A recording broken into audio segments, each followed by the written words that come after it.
Shalom, welcome to this week's Living Torah. How you holding up now? It's a little on the crazy side still. I mean, it's what adjectives do we use for these days? I was spending a little time with a friend of mine the other day, and we were talking about various things as you do as we're getting a little windshield time. And he was telling me about we were talking about a certain area of the country, and somehow a restaurant that he'd gone to came up. And in the midst of that, he was describing this amazing dish that he and his wife had had. And it was tuna. And it was funny because he says, it just didn't even taste like fish. And I thought once again, fish is the only food that you define by the fact that it doesn't taste like itself. I mean, how many times have you had fish? And you say, well, it's good. It doesn't taste much like fish. Okay. You probably have never done that about a cow, right? How's your steak? It is wonderful. It doesn't taste a thing like dead cow. No. But fish is something that is one of those things that you know when you're around it. Where am I going with this? What we see happening in society today, it smells fishy, doesn't it? All of a sudden, a few weeks ago, and I'm not going to spend the whole program on this, but I'm going to spend a few minutes. All of a sudden, a few weeks ago, everything had to be shut down. Everything had to be shut down. It didn't matter what it was, unless you're, at McDonald's and what was essential, what was not, all of these different things. And it's just been fishy. And now we see the statements of, it doesn't matter what happens, we have to get this country up. We have to get the world open again because we just can't deal with all of these things. Well, where was that attitude about 6 weeks ago? This, who cares how many people die along the way, is fishy. And I don't know any other way to really really explain it than that. There are things going on behind the scenes. And I think that anyone that has any kind of common sense in this day, and let's face it, folks, common sense is something that I don't know why they call it common still, because it's really endangered. There are so few people that have common sense. All you have to do in these days is go out into, driving around somewhere, go to a store. You see someone driving in their own car by themselves with a mask on. I saw a lady the other day she's the only one in her car. And she's pulling into a parking lot, which means she's been in that car for a little while. She has a mask on and has disinfectant wipes that she's holding the steering wheel with. And I'm thinking, why are you walking? Not only do you have fear of others, you're now afraid of yourself. Things just don't make sense until you look at a bigger picture. And you see that what many of us have studied for years, end times, events, things like this, did we ever consider that it might happen like this? Of course not. There was no scenario. I have numerous books on prophecy. Numerous books that I've read. Many of them I've gotten rid of because they didn't make any sense anymore. But I've read numerous books on end times events, and nobody ever came up with a scenario like this one, that you could have a global event that would pretty much shut down most of the world, and would do so within a 6-week period. That through that you would have people that would be willing to take whatever vaccine came along, no matter, they would not even ask a question about where or what is in that they are being injected with. Not considering that the common cold has been around for probably, since the fall of man, and no one's been able to come up with a vaccine for that. The seasonal flu. People get a vaccine, a flu shot, and still get the flu. People don't get a flu shot and don't get the flu. Explain those things to me. A vaccine is something that's supposed to prevent something, but it doesn't. So, but in the off chance that it would prevent something, no matter what is in that, well, let's just go ahead and take it. A possibility of a cashless society. I'm one that I'm not really particularly fond of credit cards and debit cards and all of those things. And that's not from a conspiracy standpoint. I remember, I was telling someone the other day, I remember when checking accounts were, someone said, that's the mark of the beast. Well, I kind of doubt it. And, Visa is in Greek is the number 666, and MasterCard, and yeah, all of those things that you can run down those paths and come to dead ends.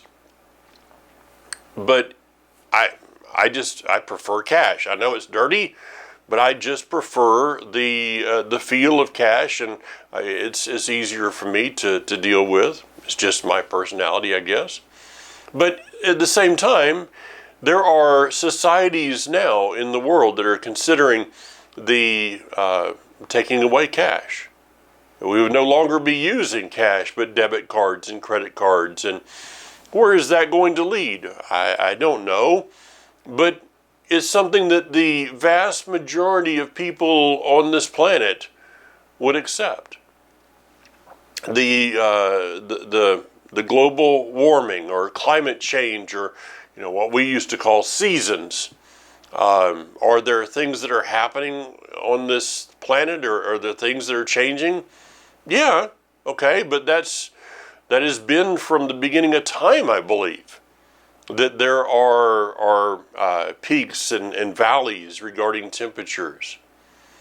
But yet, in the midst of this, the worship of creation has become accepted by many people that otherwise would not have done so.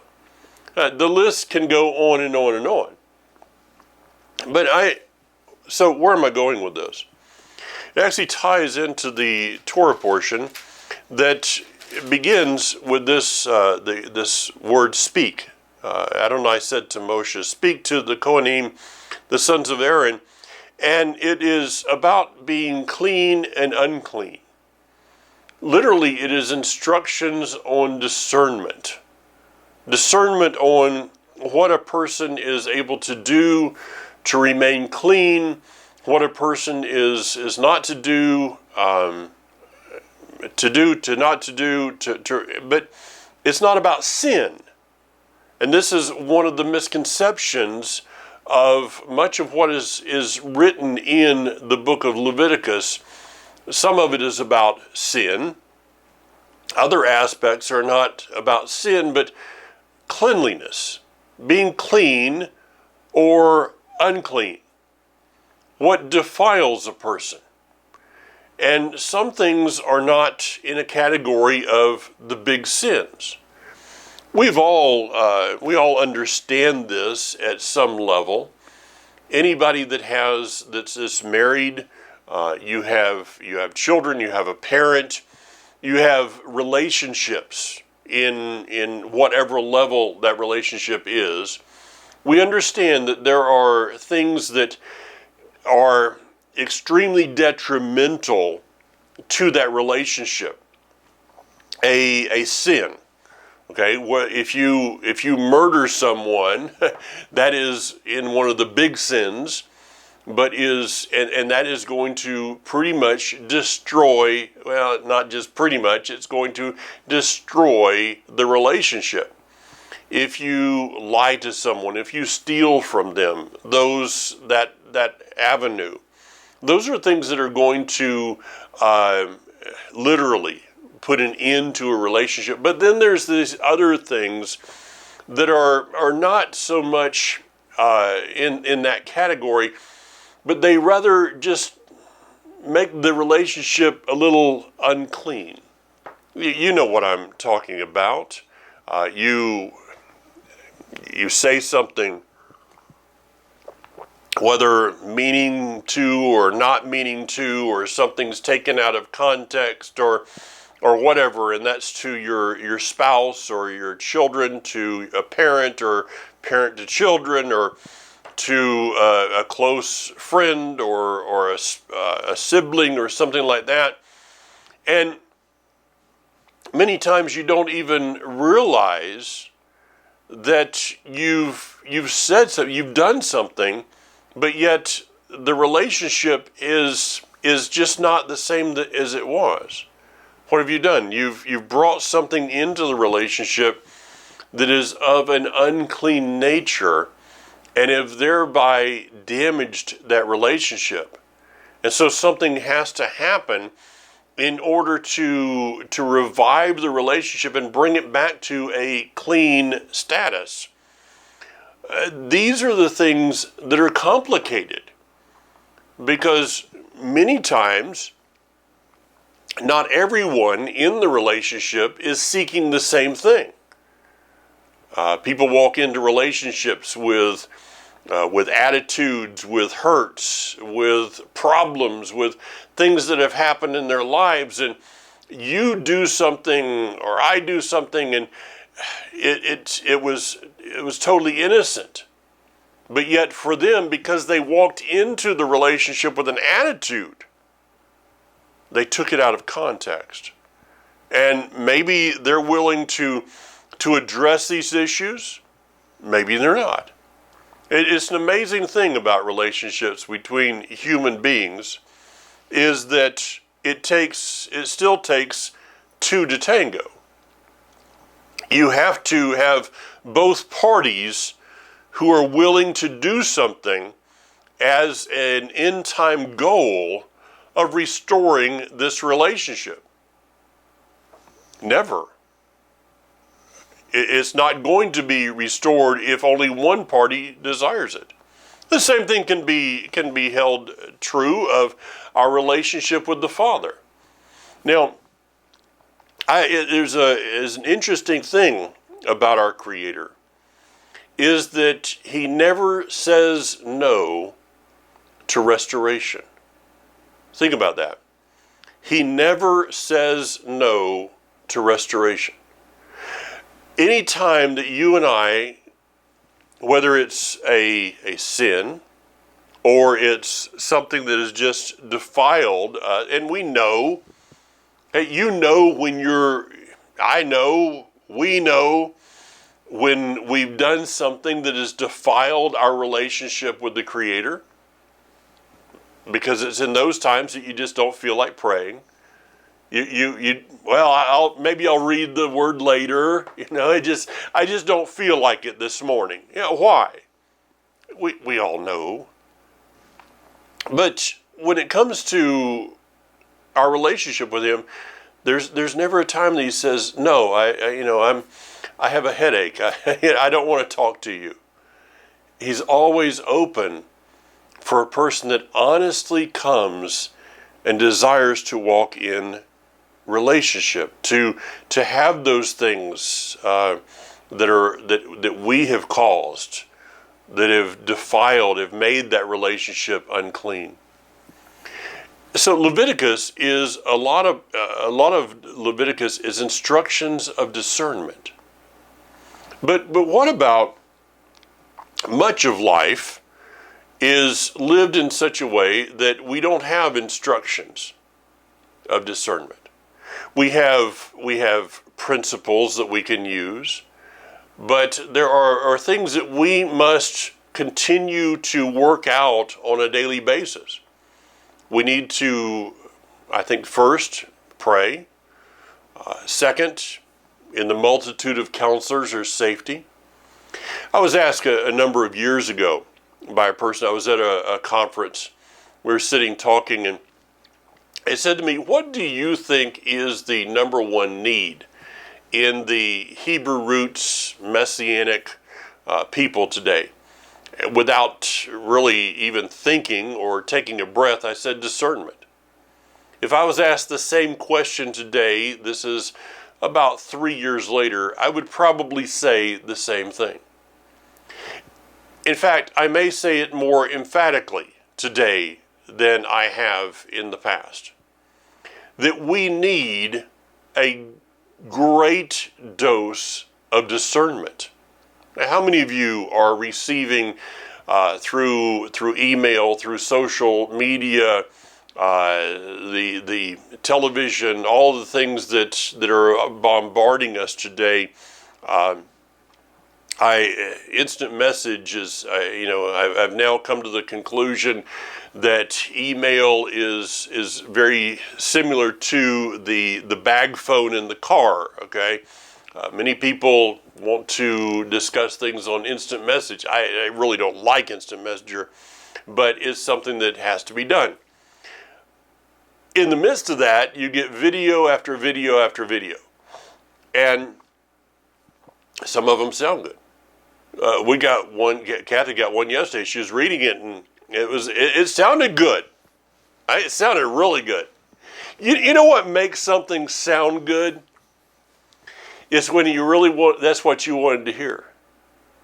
That's what makes something sound good.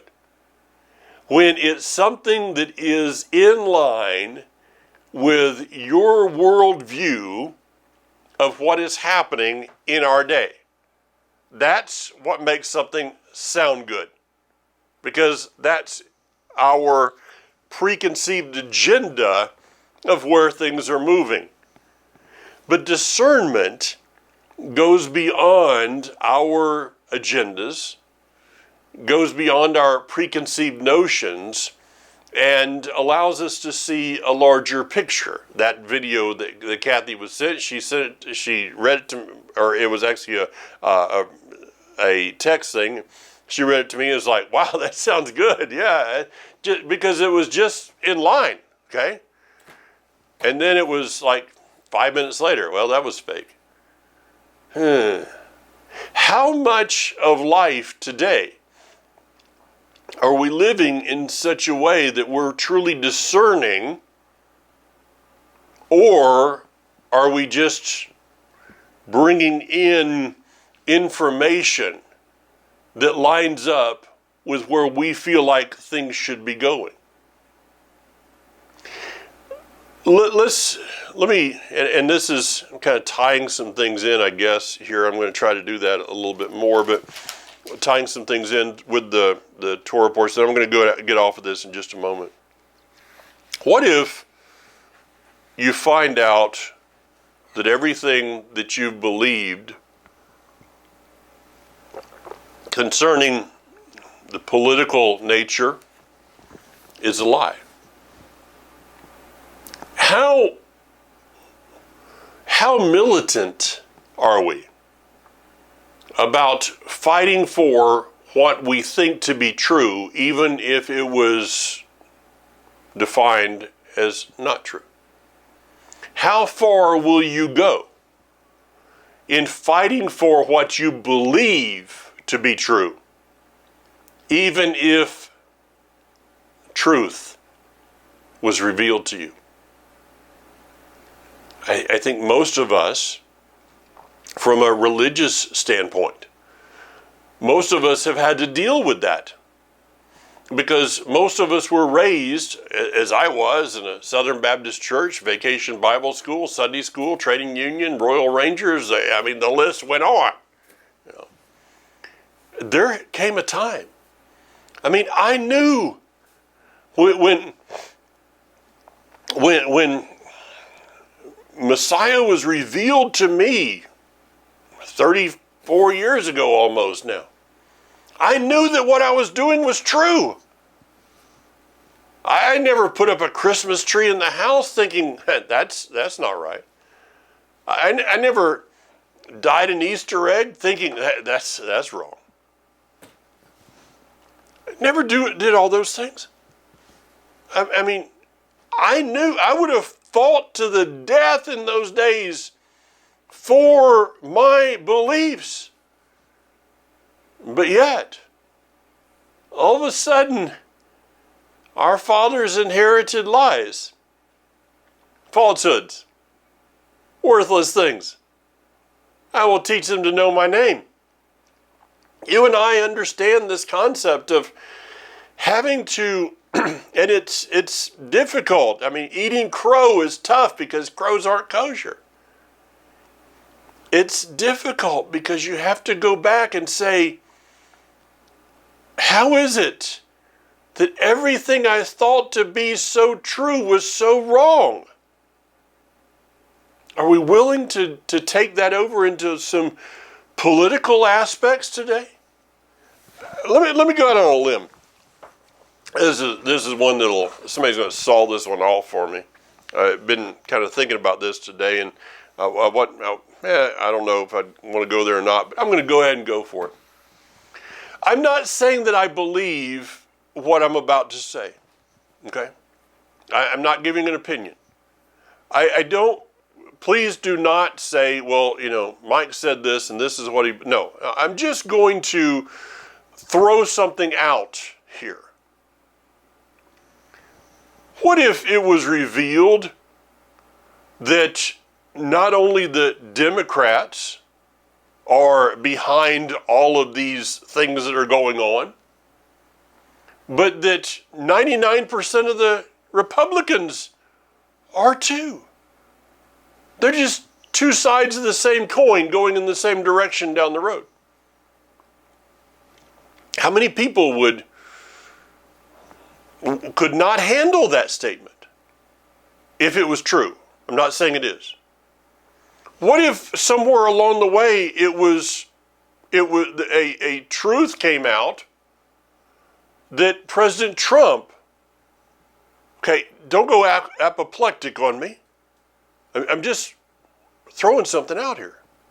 What if something was revealed and it was not just on fake news, but it was actually revealed that he was in the same bed with everybody else? How many people would just say, no, I'm not going there, period? Even though a truth was revealed. Again, I'm not saying that to be true. I'm not saying that's my opinion. I'm just asking, how tight of a hold do we have on some things that we have thought to be true, which it may be revealed somewhere along the way those things were not true? See why I believe? Discernment. How do we walk in discernment? Part of it is walking in his cycles. Okay, that sounds kind of strange. Okay, how do I walk in discernment? Well, maybe I should be, I should be watching more news and I should be looking at more websites that are no. Part of discernment is that discernment, if we could consider this, discernment is not what you learn. Discernment is a gift. Discernment is a divine revelation. So there's not a class that you can go to. Now I'm sure there's classes that you can go to and figure, try to, if you looked at a picture, and as one was out the other day, that many people could, through some basic understanding of Photoshop and programs like that, they could figure out, and this is almost a place that you can't do this anymore. The technology is that good, and this is going to take it to another level. So there was a post the other day of the Bill Gates Center for Population Decrease or something. It was fake. That's not a building, but it was photoshopped. You can go to a class that will teach you how to figure out if that was true or not.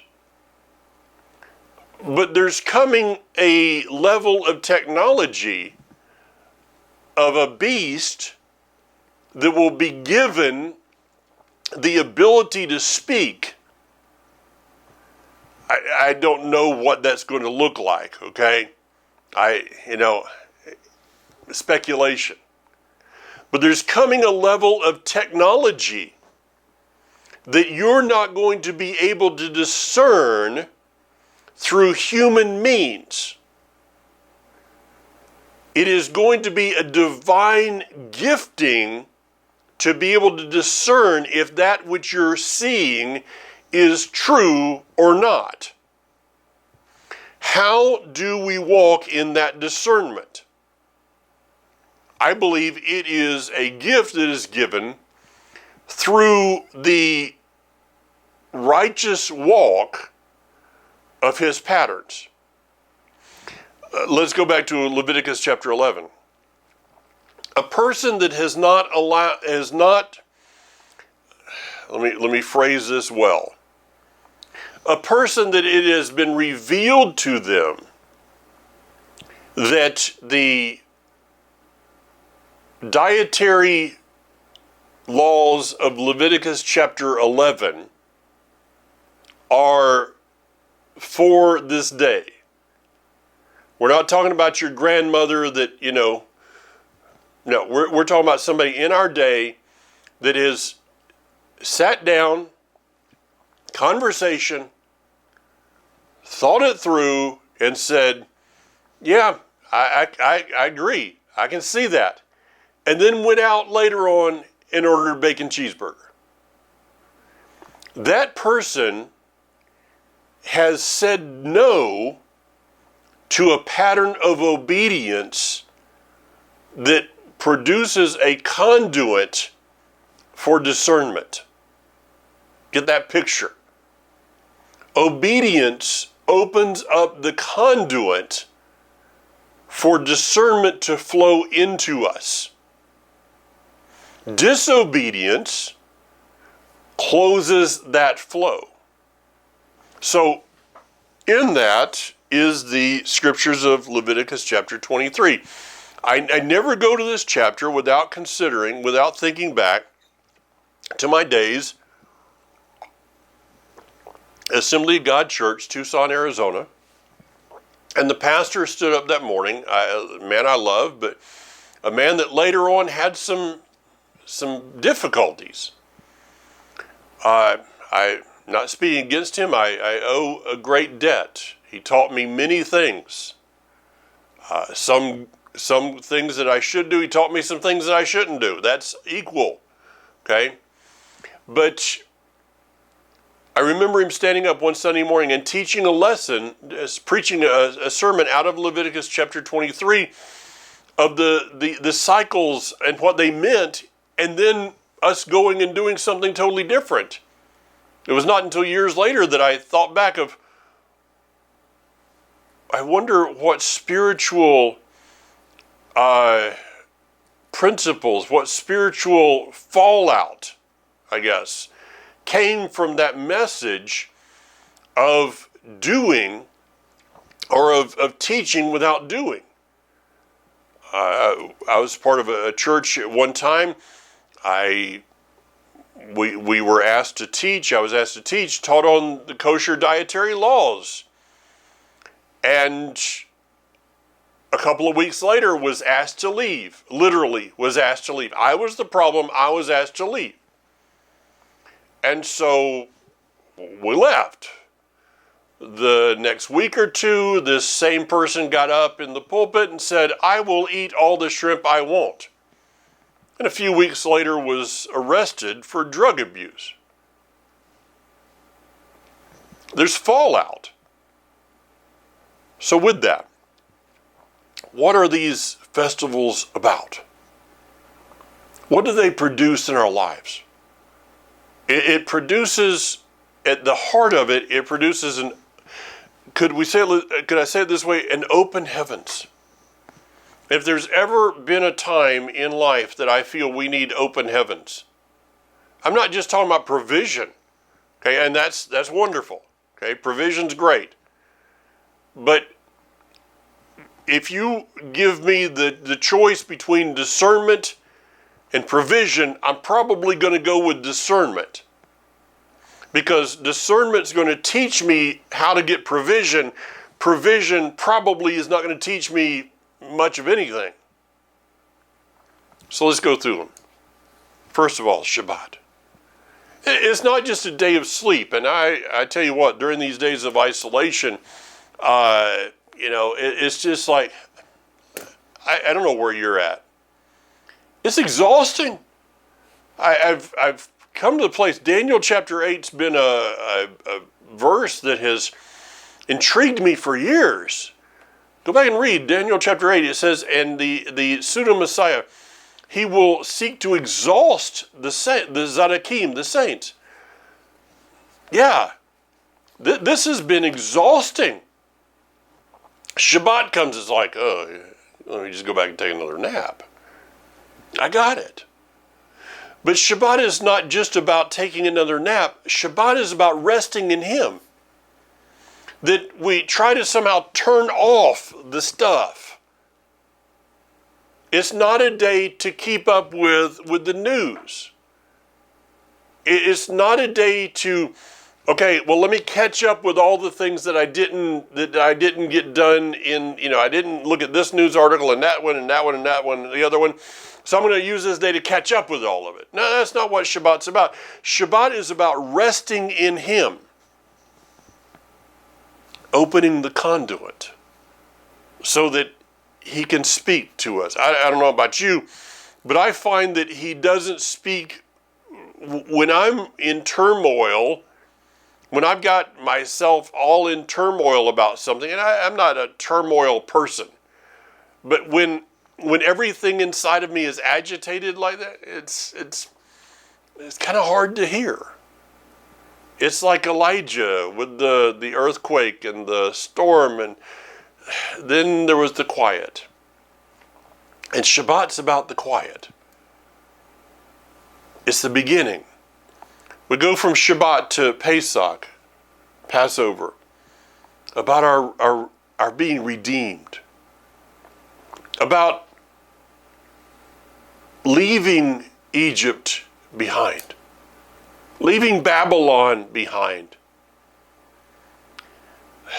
I don't want to be judgmental here.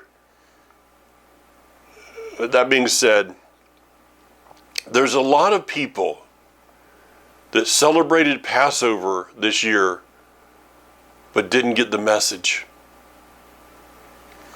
If you can celebrate Passover, but your whole focus on life is making Egypt great again, maybe, just maybe, you missed the message. The message of Passover is not about staying in exile. The message of Passover is about returning home. The Hebrews in Egypt, in my mind, they had forgotten where home was. They had been so disconnected over the years with where home truly was, that when the plagues began to come, they were so ingrained with Egypt being their home that they could not connect again with where their true home was. Now, very similar to what we have. Okay, the Hebrews, none of them had ever been in Israel. They raised their whole family. Everything about their life was Egypt. And here Moshe comes in and says, okay, guys, it's time to go home. I am. Passover is about understanding where home is. The time of unleavened bread is a time of examining the leaven of our life. How much of exile are we walking in? I think one of the scariest moments is going to be somewhere in our future will be a day in which we come face to face with just how much of Egypt is in us. Entertainment, sports. I mean, what's the mantra today is, let's get the movies back. Let's get the sports open. Let's get this, There's maybe nothing wrong with those things in and of itself, but how much has it grown in us? See, leaven will, as Yeshua spoke, as Shaul spoke, a little leaven eventually leavens the whole loaf. You don't have like a little blocker in that loaf of bread that says, okay, leaven, you're not allowed to go over here. No, it's going to affect everything. The leper was told to be in isolation, to consider the leaven in their life. But as we do somewhere in the midst of this, the floating day of first fruits, that as I'm examining my life, I'm figuring out, wait a minute, I can't do this on my own. I cannot walk in life when I'm programmed to walk in death. See, the Adam and Eve in the garden were programmed to live in life. But yet in the fall, their programming changed. They got a virus. It's called sin. And that virus is extremely contagious. Passes on DNA to DNA. And it's a reprogramming of the DNA. So the first fruits, as Messiah being raised from the dead, he is able to reprogram our DNA. To program it to once again have life. No amount of unleavened bread, no day count. It could be 7,000 days. All that time is going to be just a continued program. Because you're going to get a little bit out here and then find out there's something over there. It is through a DNA reprogramming, which can only come through one who has experienced life from the dead. First fruits. Shavuot. Shavuot, our way of life. It is tradition that this is the day that the Torah was given, but it's not stated. Okay, consider that. It's not stated. Why? I was talking to a friend of mine one time in Israel. Their explanation was the reason that the Torah was not given, the Torah was given in the wilderness. Mount Sinai is not in Israel. Mount Sinai is in Arabia, we believe. The Torah was given outside of the land, and we're not told a time, which is to tell us that the Torah is timeless and is without location. So if the Torah had been given in the land, then we could say that the Torah was only for the land. Now, there are things that it says when you enter the land you are to do. That does not mean that we should not be doing it outside. But when you enter the land, I don't have time to go into this because the land is to then become the standard. Isaiah chapter 2, the Torah will go forth from Mount Zion, the word from Jerusalem. The Torah is to be the standard for the whole world, but the world cannot look at Israel and say, well, the Torah is just for you because it was given in the land, or the Torah is for a specific day because that's the day that it was given on. No, the Torah is timeless. In the beginning was the Torah. The Torah was with Yud-Heh-Vav-Heh. The Torah was Yud-Heh-Vav-Heh. The Torah is timeless. And that new way of life. Torah should not be lived, and I mentioned this a couple of weeks ago, We should not be living out Torah out of duty or even out of responsibility. If you love me, keep my commandments. That's the words of the living Torah himself. If you love me, keep my commandments. Because those commandments will bring forth life. And those commandments will bring forth a revelation of Messiah. There's no other document. I heard something the other day. Someone said, speaking of the United States Constitution, they said, and the Constitution is a perfect document. It's the most perfect document ever to be produced. No, it isn't. It has many flaws. The Torah is the only perfect document that has ever been. I've said it before. There's not going to come a time in the millennium that Messiah seated upon a throne is going to go, hey guys, you know this Torah thing's not working out real well. Does anybody have a copy of the Constitution? No. Sorry, Mormon Church. The Constitution has not replaced the Torah. The United States has not replaced Israel. Independence, Missouri, or wherever it is, has not replaced Jerusalem. Neither is Salt Lake. Sorry. Sorry, Baptists. Nashville has not replaced Jerusalem. Church of God, Cleveland, Tennessee, has not replaced. Okay, I can go on and on and on, right? Catholics, Rome has not replaced. Maybe in your life it has, but not in his. Shavuot. Trumpets, our hope, our confidence that a day is coming in which a trumpet will sound and you and I will be changed. I don't know what that looks like. Do you?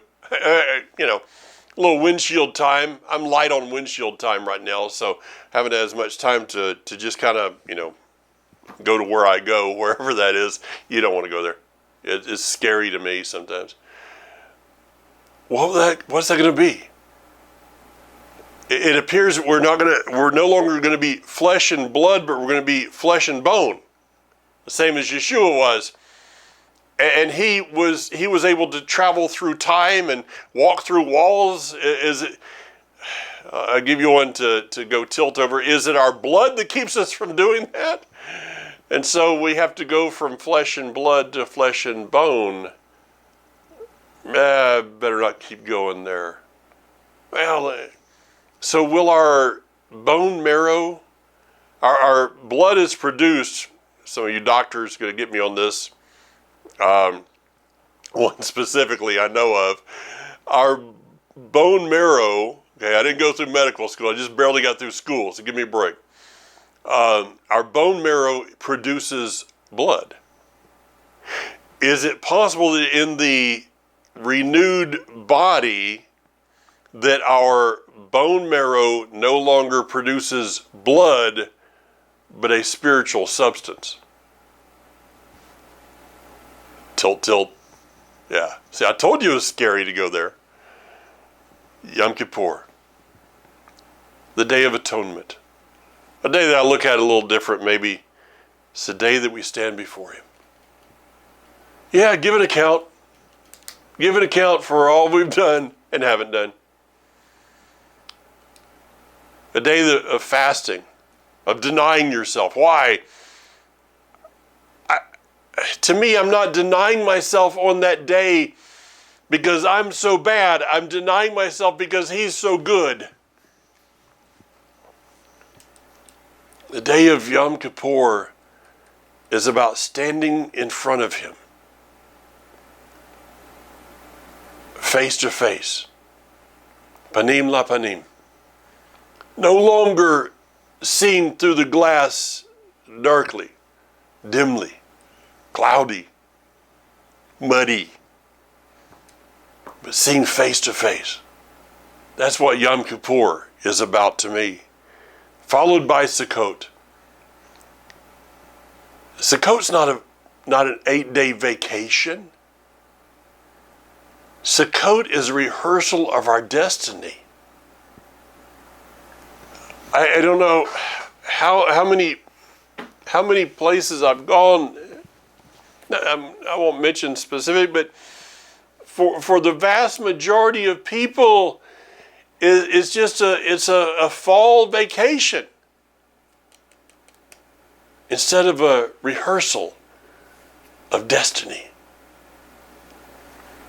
What if Sukkot this year, if we can have Sukkot, what if Sukkot this year became about a group of people coming together with anticipation of where they're going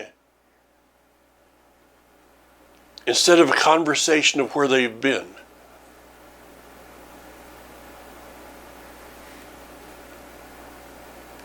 What if we did the same thing with Shabbat? Shabbat's not about where we've been. Shabbat's about where we're going. In fact, the festivals are all about that. That is what the festivals are about, is where we're going.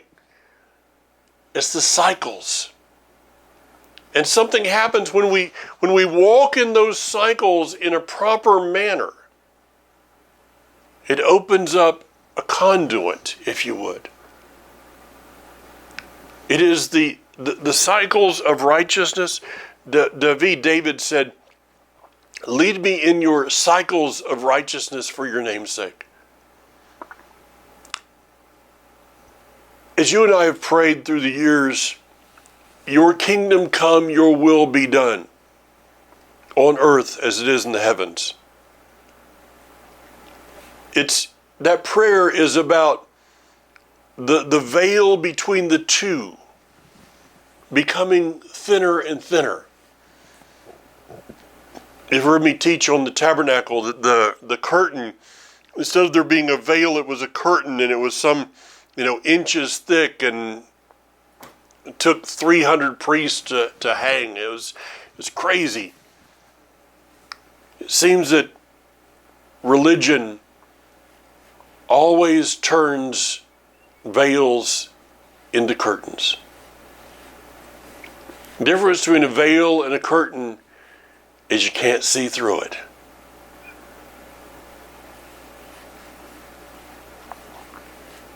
When we walk in the cycles of righteousness, we should expect that curtains of our lives are being ripped. They're disintegrating before our eyes. And that we're able to see the heavens and the earth once again as what it was designed to be. It was not created to have this chasm between the natural and the spiritual. It was created for the two to be one. And through our cycles of righteousness, we should be seeing that happen. The greatest prayer that I could have for me, for you, for anyone today, is may the Father lead you into his cycles of righteousness so that he can open up the conduit of discernment for you to walk through these days. Shavua Tov. Have a blessed, prosperous week. Be'ezrat Hashem, God willing. See you again next week. Until then, in the midst of these, whatever adjective you want to put into it, week, be strong. Yivarechecha Adonai v'yishmarecha.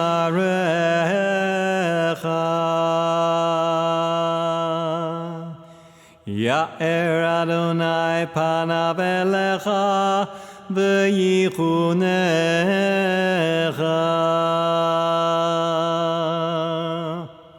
Yisa Adonai